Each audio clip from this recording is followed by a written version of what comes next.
Hello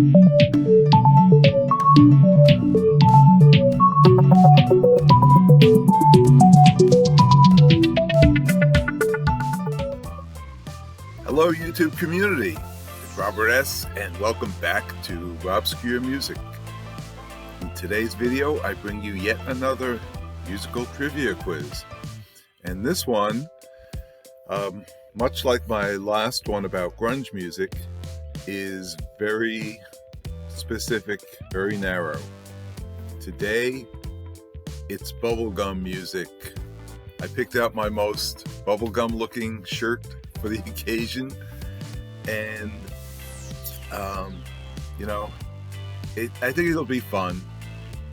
Hopefully it's not too difficult. People my age will probably most likely remember this. Some of the younger generation, not so much. But in any event, let me tell you a little bit about bubblegum music. It was all the rage in the late 60s, early 70s. It was basically inspired by, rock, pop, more pop, I would say, music by the Beatles, certainly by Herman's Hermits. You had novelty songs, I think, were an inspiration. Even as far back as, How Much Is That Doggy in the Window? And, basically, this was music that had upbeat melodies, very simple lyrics. It was quite often danceable rhythms and certainly sing-along choruses. And this was basically music that was aimed at teenagers, particularly young ones. And in fact, that's where they coined the term bubblegum from, because it was aimed at the younger teen crowd, bubblegum chewing and, sort of enjoying life. And, these songs were sort of about enjoying life and being happy. You had a record company like Buddha Records, which already had feel-good groups like the Lovin' Spoonful, Tommy, did they have Tommy Rowe? Yeah, they had Tommy Rowe and the Shondells, and they went on to produce a slew of bubblegum music that has since become, bubblegum classics. You had groups like the 1910 Fruit Gum Company with songs like Simon Says, Candy, 1, 2, 3 Red Light.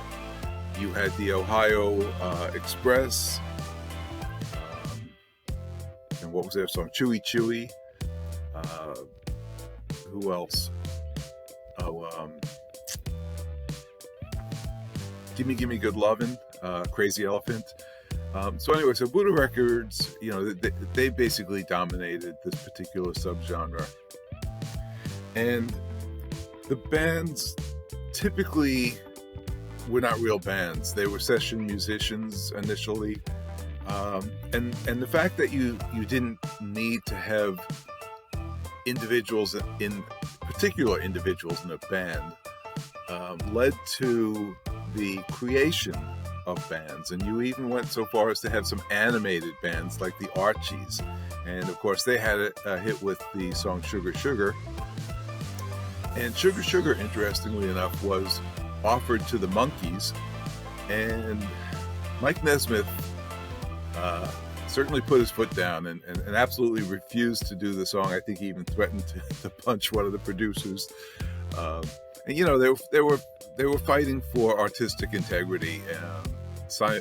A song like that is Sugar Sugar. It wasn't going to help their cause. So good on you, Mike, wherever you are. Up, looking down on us up in heaven. I'm glad he stuck to his guns on that one. Then again, the Archies were perfect for Sugar Sugar, so it all worked out in the end. Anyway, so you had this sort of element of not needing to have specific characters, and then they thought, you know what? If we don't have to have real musicians playing, we can create our own.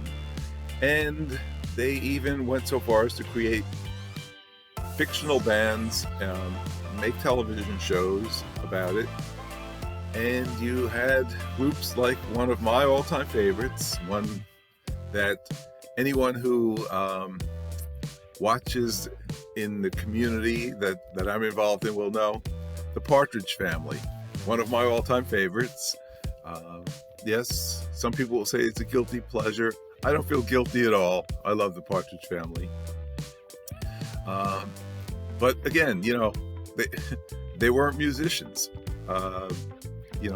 Shirley and Jones and David Cassidy sang on these records, but let's face it, the bass was bigger than Danny Bonaducci at the time. There's no way he was playing that. Anyway, so and then you had characters like Banana Splits, people dressed in costumes. You had Fleagle the dog, and what was his name? Bingo was the ape, orangutan, whatever it's supposed to be, which actually doesn't make sense to me because, Bingo should be the dog, right? Bingo was his name-o. But Bingo, in this case, was the ape. Fleagle was the dog.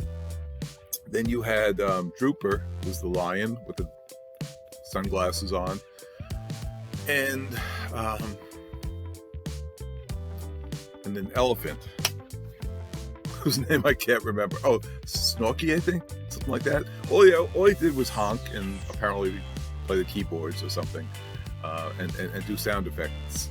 But anyway, they entered our collective consciousness with their hit song, their theme song, the Tra-La-La song, One Banana, Two Banana, and you probably remember that, Tra-la-la-la-la-la-la, Tra-la-la-la-la-la. One banana, two banana, three banana, four. Anyway, so that's bubblegum music, and there were some derivative subgenres, things that evolved from that. But, it was fun music, harmless, and that's that. So let's get to the quiz.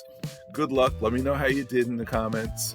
And until next time, stay well. And remember, if the music strikes a chord, let it play.